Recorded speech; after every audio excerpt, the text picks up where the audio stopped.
Well, JT Mestdagh loves extreme sports. After graduating from college, he climbed to the top of Mount Kilimanjaro. That's a huge accomplishment for anyone. For JT, it was nothing short of a miracle. Author JT Mestdagh was born with a life-threatening disability called Vader syndrome, a rare combination of birth defects that led to 16 major surgeries before his 16th birthday. He also struggled with dyslexia and short-term memory loss. But he did not let these obstacles define him. He went on to graduate from high school and college, launch his own charitable organization, and embrace a life of adventure. In his book, No Bad Days, JT encourages you to achieve your full potential by turning your biggest challenges into your greatest opportunities. Oh, please welcome to the 700 Club, JT Mestdagh. It's great to have you here. Thank you. After a normal pregnancy, or what seemed like a normal pregnancy, you were born with some deep, deep birth defects, not just inconveniences. I mean, life-threatening. Tell us about that. Yes, so I was born with a syndrome called vectoral syndrome. I never heard of that until I read your book. Yes, it is very rare, and it's a birth defect that affects your GI system. So from my esophagus all the way down was compromised, and there's some other parts of that are a challenge as well. And so I had tethered spinal cord, and I had about 16 operations before I was 16 years old, and had spent over 250 days in the hospital before I was age 3.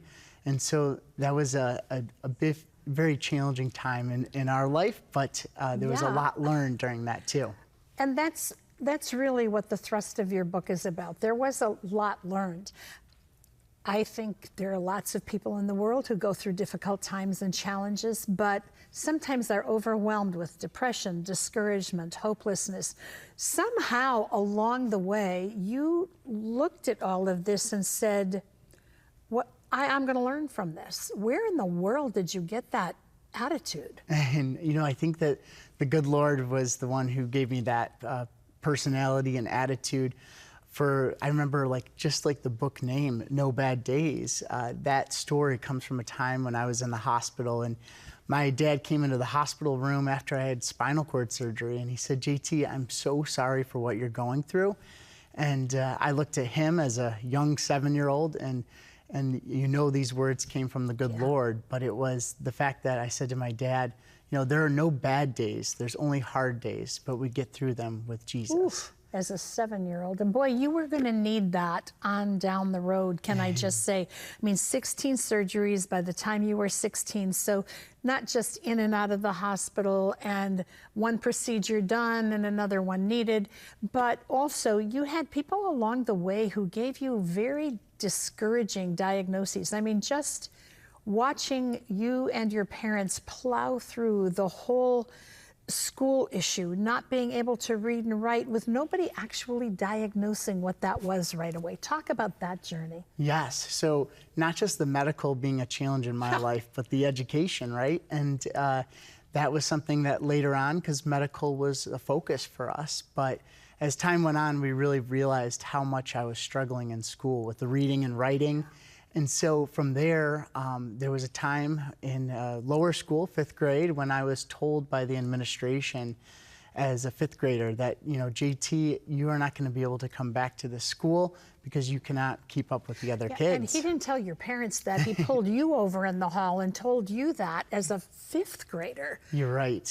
And so I went running home and laying on the kitchen floor, and I remember this vividly, but crying and hitting the floor, telling my mom, all I want to be able to do is read and write like every other kid. Yeah. And that was a real pivotal moment for my parents, and in finding a program that would work for me. And that's when we found the Tatum reading program, or FAST. Yeah. And that was a huge success. But one thing that I learned is looking back at the naysayers in life that told me, you know, JT, you can't come back here. You know, sometimes a door will be closed, but a new one opens. And if it wasn't for that person telling me, you know, you cannot come here anymore, I would not have the experiences and the ability to read and write like I can now. Well, hindsight is always 20/20, but still going through it, what a challenge. And your mom and dad, I mean, like, I wanted to call and order a trophy because it wasn't just the attitude that the Lord put in your heart, but they refused to accept the closed doors and the no's and the rejections and just plowed on. Exactly. And, you know, I think that their faith is the reason that they stayed so strong, and they stayed strong with each other. And with having those kind of challenges, that can be very difficult for a marriage, and faith is really what kept them together and kept pushing to have me succeed and continue to grow. Well, they loved you with an overwhelming love. That's really true. Talk about your faith in all of this. I mean, your parents are people of faith, but there was a point in your life where you came to a deeper walk with the Lord. Yes, so I feel that my whole life that, you know, the good Lord has been there for me. And there's many stories from being in the hospital where, like we talked about before, him talking through me and stuff. And but as life went on and I got older, I really wanted to accept Jesus Christ into my life. And so there was a pivotal moment where I was at a camp called Spring Hill Camp in Michigan. And the camp is an amazing experience, a lot of fun, but it's also faith-based. And during one of the evenings, we would do campfires, and the counselors said, you know, if you'd like to stick around and just talk to us, pray with us, please do. And so I chose that night to stick around, and I asked the counselor that I would love to accept Jesus Christ in my life. And that was a huge pivotal moment for my faith journey. Yeah. How did that change your life? It changed my life in a very positive way, obviously, and it gave me the feeling of the fact that the good Lord is with me and walking with me. And I'd known that, you know, throughout the challenges in my life that he was there for me. But now I had this relationship with him that I could continue to be with him. You know, JT, a lot of people who had some of the physical challenges that you had, the health challenges, would have allowed their life to be very defined by that. And yet, I'm reading your book and I'm thinking, you did everything. I mean, I'm thinking, how did he do that? How did he play those sports? How did he pursue those things? And ultimately, it took you to climbing Mount Kilimanjaro. How in the world did that come into your vision, your sight? So with my medical stuff, one thing I have to do every day is a bowel management program. So being away from a bathroom for more than 24 hours is a great challenge for me, but we said, you know what, let's set out and do this. And with doing that, we set a goal of climbing Kilimanjaro in 4 days, and average pace is 6 to 7 days. But we knew for my medical reasons, of course you're going to do it in 4. The fastest is best. And so we set out for this journey, and it was amazing. We did have some challenges along the way medically, but with that, we persevered and continued on. There was a moment where we were heading up the mountain on the last day to summit the mountain, and I got very sick, and I had a red backpack on, and I told the guides that, you know, they asked if they would take my backpack, and I said, you know, I don't want to give up my red backpack because I came here to finish this mountain with everything I have. Yeah.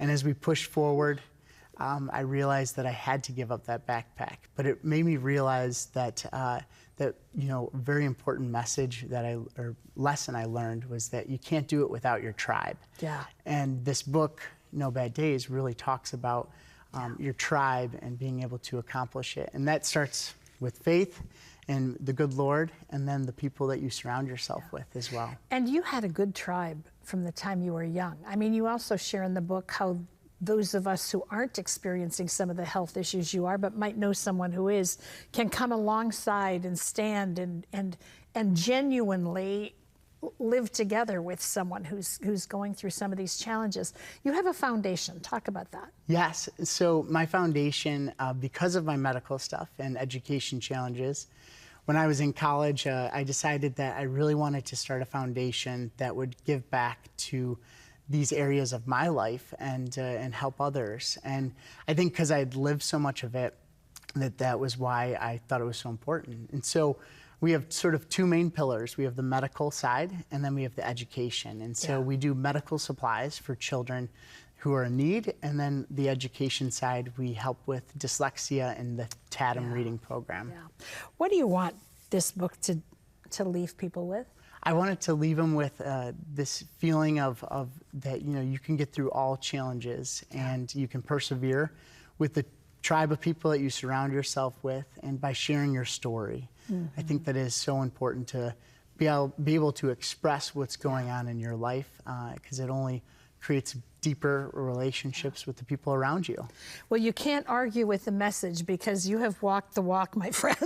I just say, I want to say to those of you who are watching, if you are struggling with some things in your life that are just robbing your joy, making you feel like you can't move forward, or you know somebody who is, No Bad Days is a great book. It's filled with inspiration and it's heartfelt and believable because JT has walked this walk from the day he was born. Thank you. Great to have you with us. Thank you so much for having me.